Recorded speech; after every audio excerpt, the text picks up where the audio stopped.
Here. Thank you so much for taking the time. I know there's a lot of other things you could be doing with that time, and appreciate you being here at St. Thomas, covering our program. About a week and a half into fall camp now, and excited about the opportunity to kick off the 2023 season. But you guys have interviewed coaches many times, and you know that before we think about the games and the opener and all that kind of stuff, we have to focus on task at hand. So midst of fall camp right now, I think last year provided us with an unbelievable opportunity of the type of work that needs to be done, the type of trust that needs to be built, the type of togetherness that needs to be grown in order for us to do what we've done.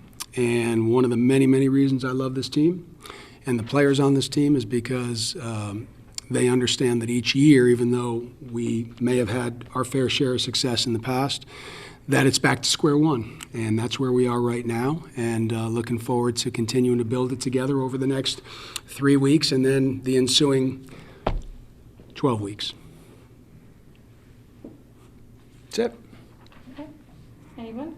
You may start. If you would please introduce yourself and who you are representing as you ask questions, it would be much appreciated. I'll go. Yep. Rachel Blount, Star Tribune. Glenn, what have you learned the first couple of go-rounds through Pioneer League about what it takes to be successful in this league?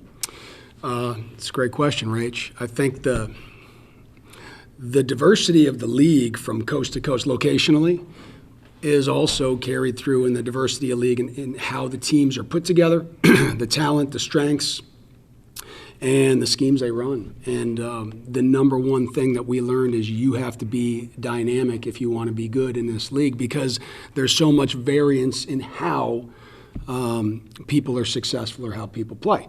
And frankly, in our league, so we've now been in it 2 years, there's even 2 teams that we haven't had a chance to play yet.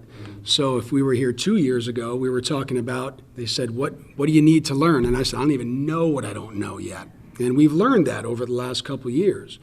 But now with 3 non-conference teams that are brand new and the first 2 conference games being brand new, I think we're in a bit of our old status of you better be comfortable being uncomfortable. But the things that we could learn, I think, in terms of logistics of travel, level of play, I mean, there's some tremendous football that goes on in this league. And if you are not at the top of your game, it's going to be exposed very quickly. And I would say that's probably the number one thing we learned.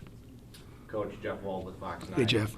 I don't know how much stock you take in the preseason polls. It seems like it's just a lot for us to talk about. But when you see that you guys are the favorite to win the Pioneer League again this year, just what does that mean to you, given where you've taken this program? Yeah, I can certainly give the trite coaching answer and say it doesn't mean anything. I think from our point of view, it frankly doesn't change how we work or what we have to do, right? I think from a school's point of view, a university, a department, it speaks to the depth and the breadth that the brand has been able to grow in the last 25 months. It hasn't been that long. But I will say this, Jeff, is that we have been in a position where that's not new to us to be in that spot.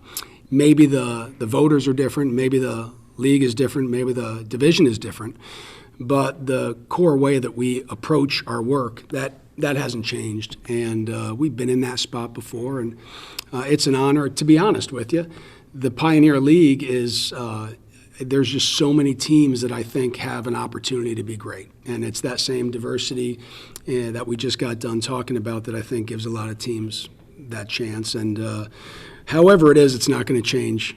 It's not going to change how we work. But you're right. I think sometimes it is more for you guys than it is for us, if I'm honest. Sure, it's been a blessing and a privilege to be a part of this transition. Coming in as a freshman in the first year that we had the ability to play these Division I teams has truly been one of the greatest times of my life. And I know for family and friends it speaks the same, it speaks measures. Being from Plymouth, about 15 miles west of here, whenever I'm home in the summer and I'm out wearing something purple, I always have people coming up to me asking me how it's been. So it's great to be within a community and just how nice people are in Minnesota, always asking how things are going. So for us to be so successful, it speaks measures to what this program is, and also just it's exciting to be around people who care so much about the program and such a great alumni program that all care so much. So it's been exciting to be a part of. My first year was the last year of Division III, and the question I always get from people is, what's the transition like? I think the way I answer it the same way is, like, as a football program, we've always pursued excellence and in the same way. So, like, jumping to Division I wasn't like, okay, now we're taking this seriously. And, like, internally, it's like, at the start of camp, practices are 24 periods, flowing and going on Thursdays, 18 periods. The game day routine is the same. Like, all of these processes are the same, and we've had to adapt a ton. But I just love how guys who've probably been in the program 12 years ago could come back to practice today and say, wow, I can see the same things that they did when 2012 that they're doing in 2023. So that's what I love, is keeping the same core principles throughout the transition. And I think people who have been a part of the program for such a long time see that.